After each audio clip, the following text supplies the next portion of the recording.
morning, good morning, good morning. Good morning, beautiful people.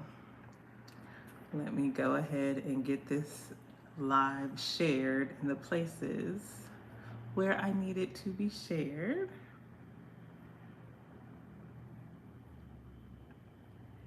And we shall go from here. Ooh, y'all. Yeah, it's about to be a thing. It's about to be a thing. All right. So, hello, good morning. I know it's a little later than normal, but I think we're going to shift the time for morning meditations because some different things in my schedule have shifted, and so I'm probably just going to adjust the time for morning meditations.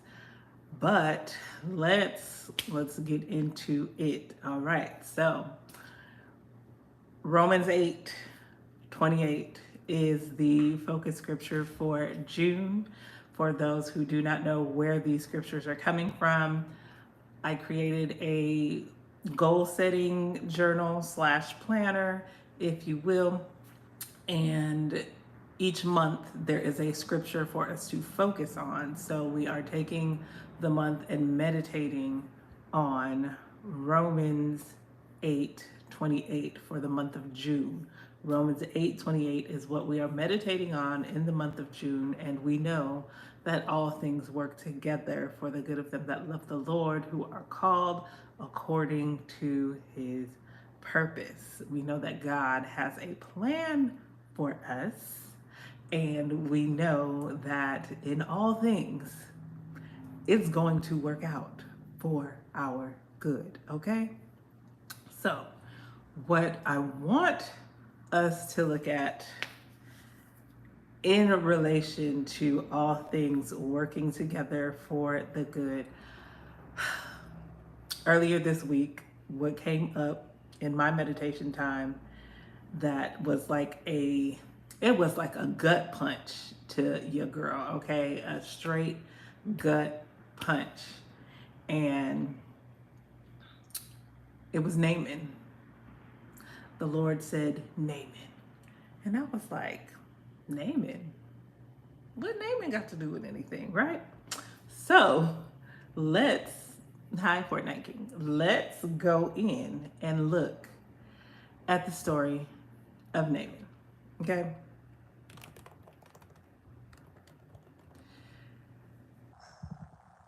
Y'all, what that did for me was just like, it was so interesting, especially as someone who has different challenges health wise that I am overcoming, right? This story of Naaman was something that really made me evaluate and reevaluate my whole existence. Okay, so the story of Naaman is found in 2 Kings chapter 5. The story of Naaman can be found in 2 Kings chapter 5. We are going to pull it up. Okay, so Naaman, commander of the army of the king of Aram in Syria, was considered to be a great man by his king.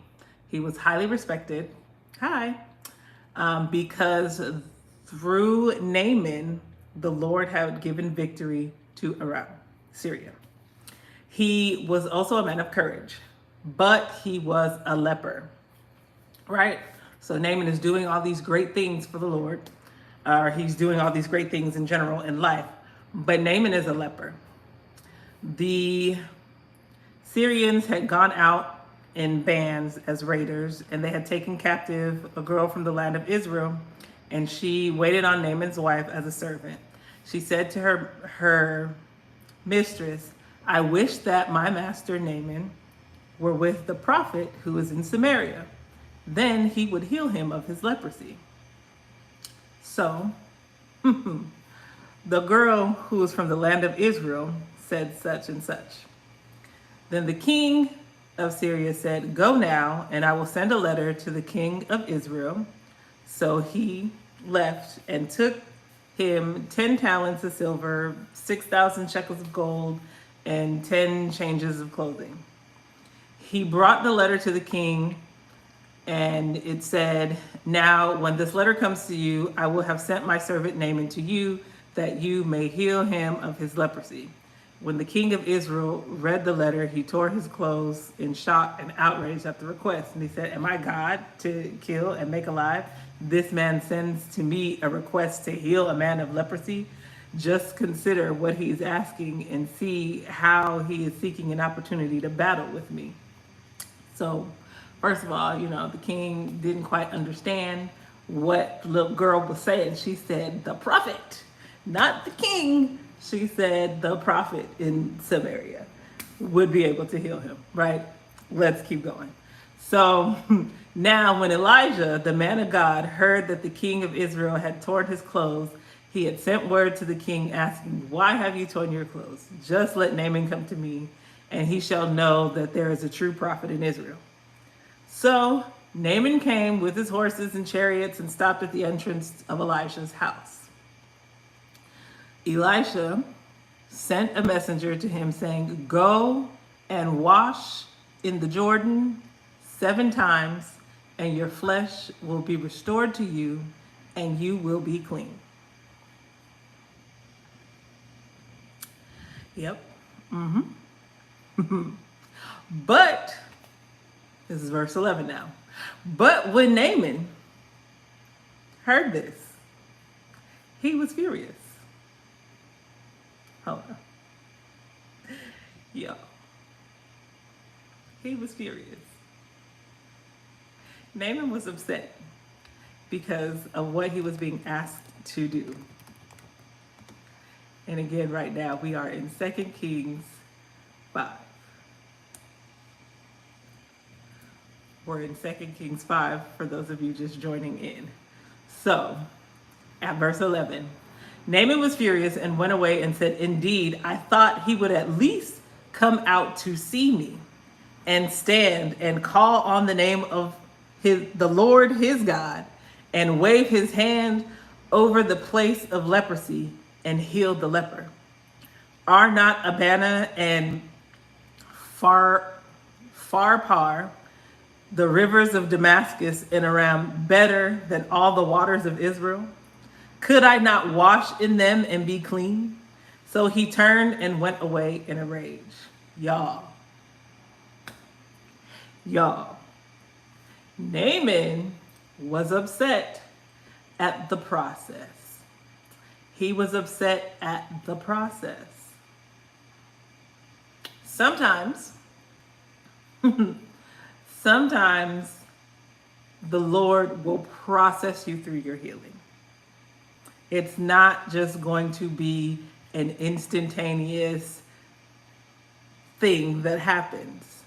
But a lot of times that's what we look for. That's what we want. That's what we desire. We want the glitz and the glamour. Like Naaman was expecting a whole show to be put on for him. And a lot of times, unfortunately, we see that in the body of Christ now, right? We see a whole lot of show being put on and a whole lot of to do. And while it does not take all of that, sometimes the Lord will make you go through a process and take all that. Now, what was the issue here with Naaman? Let's look at what Naaman said. One, Naaman was upset that Elisha did not come out to see him. So he goes to Elisha's house, and Elisha just sends the word out to him. Does it really matter if you are seen or not? Like, what is it that we want? Do we want to be seen, or do we want our healing? It's just something to consider, something to think about. Is it more important that Elisha came outside to see him, or were the instructions that were given by Elisha more valuable than Elisha stepping outside to come see about him. So because Naaman holds this status, because Naaman has this title, and he comes with all this background and to do about him, he feels as though things should just go as he wants and as he desires, but he doesn't quite understand who God is. Now you have to remember, he's desiring a thing of a God he does not know. He's desiring a thing of a God he does not serve. If you look here, he says at verse 11, but Naaman was furious and went away and said, indeed, I thought he would at least come out to see me and stand and call on the name of the Lord his God and wave his hand over the place of leprosy and heal the leper. So he's not even you're expecting a thing of a God that you do not even know or understand. And sometimes we think we know God and we have these expectations on the God that we created in our mind versus the sovereign Lord, who is God. So let's look at verse 12. Are not Abana and Pharpar, the rivers of Damascus in Aram, better than all the waters of Israel? Could I not wash in them and be clean? So he turned away in a rage.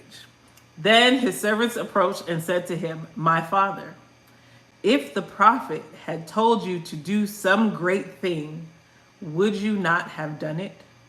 How much more then when he said to you, wash and be clean? So he went down and plunged himself into the Jordan 7 times, just as the man of God had said. And his flesh was restored like that of a child, and he was clean.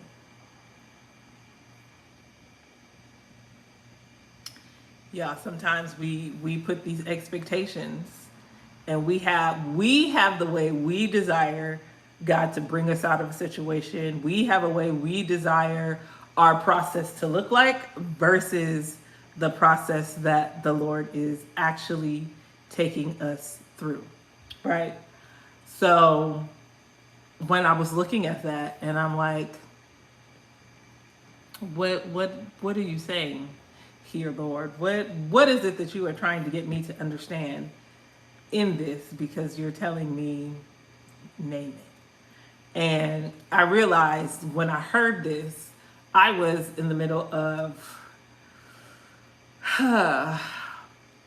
being irritated, if you will, irritated with the process of doing what I need to do in order to minimize and rid my body of fibroids, right? So there is a whole lot of process that has to happen and things that you have to go through in order to do this naturally. Why am I trying to do this naturally? Because I've already done the surgery. I've done the surgery, and the surgery, it only, because of the way the system is set up, the surgery, it's not designed to actually fix the problem. And that just has to do with the greed of the American big pharma. Like, there's no way around that. As I did my research, I found out that, they'll cut out most of it and they will leave some of the fibroid there because they don't actually tell you the root cause of the issue. And so they'll remove it, give you minor relief, and then they tell you they're gonna come back. So,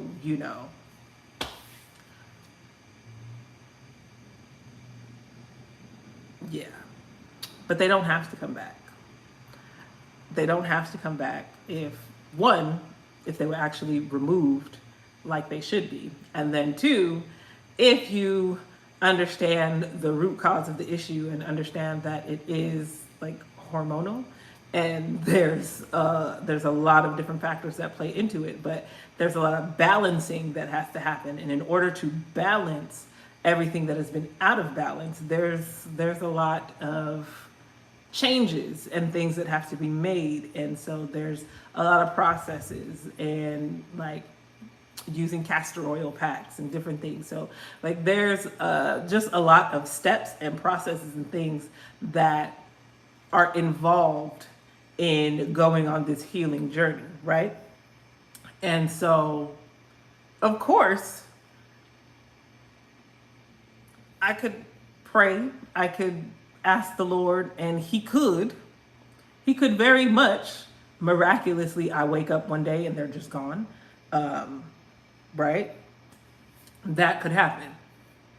I have no doubts in my mind that could happen. I actually would have preferred that to be the case, right?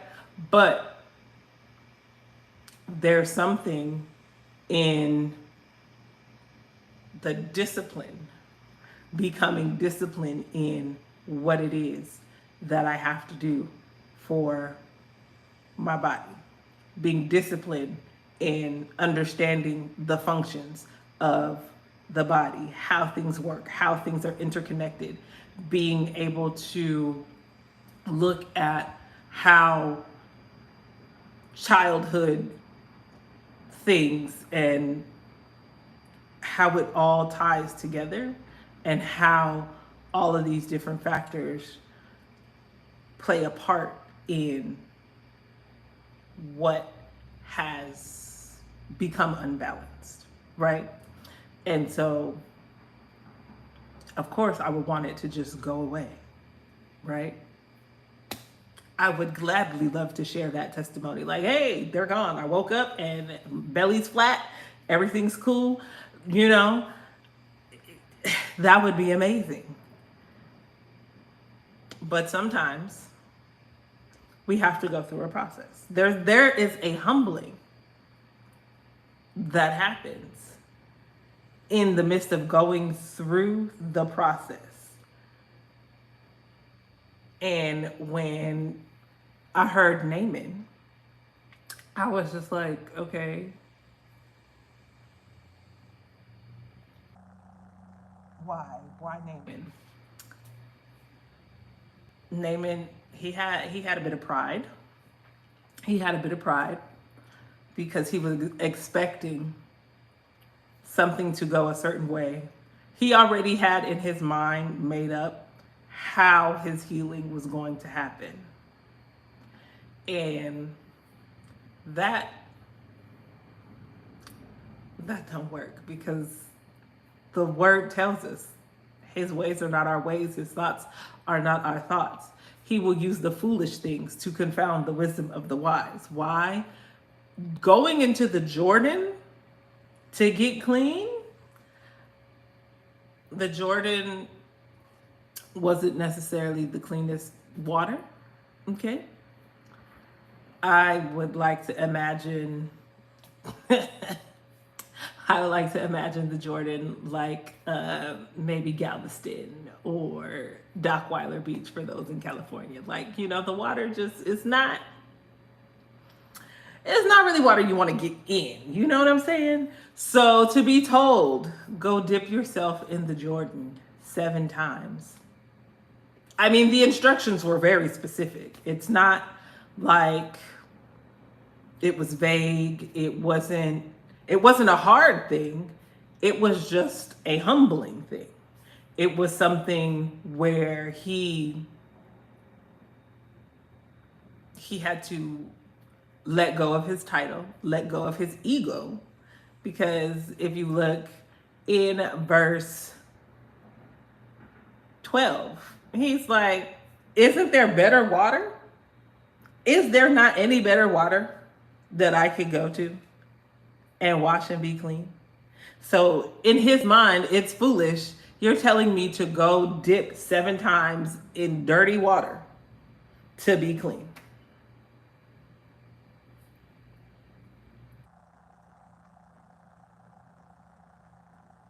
And he wasn't going to do it. He wasn't going to do it if not for his servant. His servant approached him and said, Father, you know, if he had asked you to do something else, would you not have done it? Hello. Would you not have done it if he asked you to do anything else? If he had asked you to do this grand thing, would you not be willing to do it?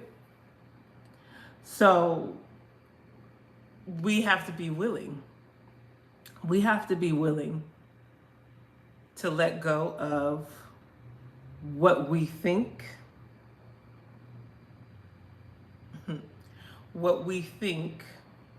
should be our process, and yield to the process that the Lord is giving us. For me, I think before I found out that there were fibroids, the Lord told me to change my diet. He did. He gave me instructions. He said, you need to change the way you eat. You need to change your diet. Did I listen? No. No, I did not. I did not listen. I did not change my diet. Well,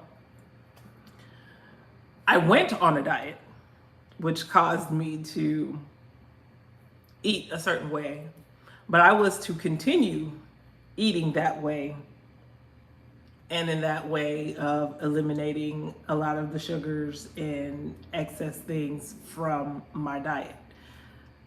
I believe that would have helped, and that would have allowed for maybe a different outcome, maybe. But I didn't listen. And I found out that fibroids were there. And the first doctor told me it cannot be fixed with food. Like, he literally told me it cannot be fixed with food. You'll see all kinds of stuff on the internet, but you don't need to listen to any of that. We're just going to monitor it, and if it gets any bigger, we'll go ahead and do the surgery. He was trying to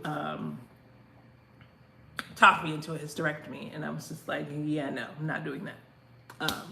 So then fast forward, go see a different doctor, do the myomectomy. Everything seems cool. Myomectomy is, I recover pretty quickly. A couple years go by,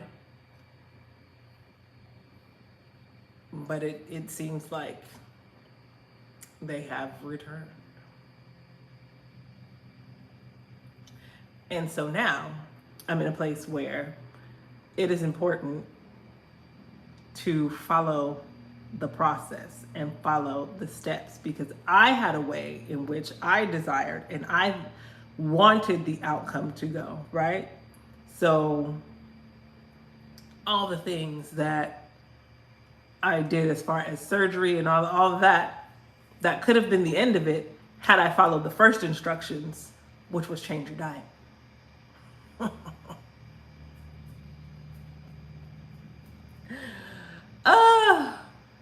Yes, I love the Lord. I love the Lord when he bop you upside your head, right? So I was given those instructions ahead of time. I was given the instructions before I even found out about the thing. And now, as I'm doing my research, I'm understanding more and more that it's connected to food. It's not just food, but food is a major part of it. And the endocrine disruptors that are in hair products that are marketed to African-American women. Like, it's a systemic attack. But there are so many factors that I'm realizing as I do my research and I continue to learn more and more about how to go through and bring about healing through this process. While I would love for the miracle of just, hey, I wake up and they're gone, I'm now learning so many things about the body and how it functions and how all these different systems that are within our body and external factors, how they all tie in together in order for us to live, and how the nervous system is affected, and how the emotional part of who we are ties into these different things that affect our physical body. Because no matter how you slice it, we're three-part beings. We are mind, body, and spirit. So if one aspect of it is off, it's going to cause an issue somewhere else. So there has to be balance. There has to be balance. And what I have learned in this process, the balance comes in the discipline. The healing comes in the discipline. Disciplining your mind, disciplining your body. It all ties back into discipline. And understanding that God is who he says he is, and being able to yield to his process. Because the healing came. The healing was there. The healing was in the instructions. The results were in the instructions. But are we too proud? Is there too much ego that we are offended at the instructions that is going to give us the result that we are looking for?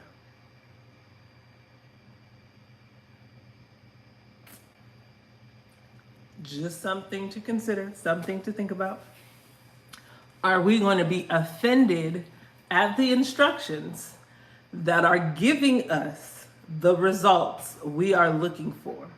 Are we going to be too stuck on how we want a thing to play out versus getting to the end result?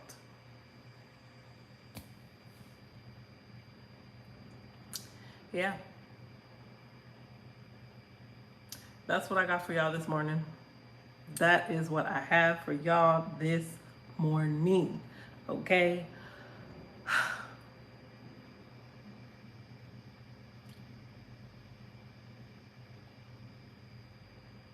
And that's what God did for Naaman. And Naaman wasn't even a believer. Okay? He wasn't even a believer. So, how much more will he do for you who are his children? How much more will he do for us? Okay? So,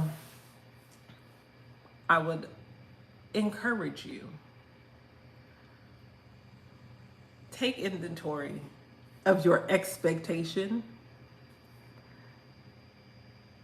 and see if there are any areas where pride and ego are getting in the way of you following instruction. Because the healing that you are looking for is in the instructions that are given. But if you are too offended at the instruction to follow it, you will be forever searching and forever seeking, forever praying and waiting on a miracle. And God's like, I already told you what to do. Like, we want him to crack open the sky and let light shine down on us, and we want the whole world to see this big thing. And sometimes it ain't gonna be none of that. None of that. So I love y'all. Meditate on that this morning. Take inventory. Are there any instructions that were given to you that offended you and you didn't listen to the instruction because you want what you want the way you want it, and God has a different way and method in which He desires to give it to you? Think about that. Think about that. Let that settle. Well, I'm gonna go ahead and extend an invitation. If you are enjoying these morning meditations and you want a deeper dive into more prompted devotionals and prompted devotions and like journal prompts in order for you to really meditate on these scriptures and the word, my creative wellness community is open. It is open. Our June devotional has already been released. You can get it by itself, or you can join the community, and it is included in your membership. Each month we will go through these devotionals, and we also will have a online fellowship where we will paint together and we will explore healing through creative expression. Art is something that the Lord gave me every time I was going through a space where I needed emotional healing. Creativity, creative expression was the outlet and the release that He gave me. So I am convinced that it is a wonderful tool that can be utilized in order to process, in order to release, in order to take in. So if that interests you, if you would like to be a part of that community, please feel free to message me. I also have a link in the comments, and I would love for you to join in and be a part of that. Fourth Saturday is coming up, so if you would like to be part of the Grave to Garden experience, we will be going through poetry, looking at the areas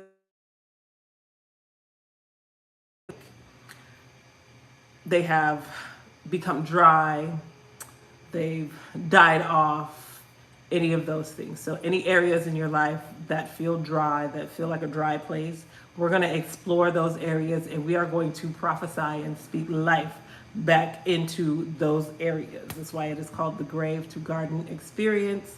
We are going to speak life to those dry bones in your life. Okay? So please do reach out if any of those things sound interesting to you. If it sounds like it's something you want to be a part of, I would love to see you there. Go on and meditate on those instructions for today. Is there any area in your life where you were offended at the instructions of the Lord and you didn't want to do what was given to you to do in order for you to receive the thing that you're looking for from Him? Okay? Think about that. I love y'all. I hope you have an amazing week. I hope this week is full of joy and full of all the things that you need. Happy Monday.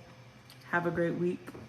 I will see you next Monday, and we'll do this again.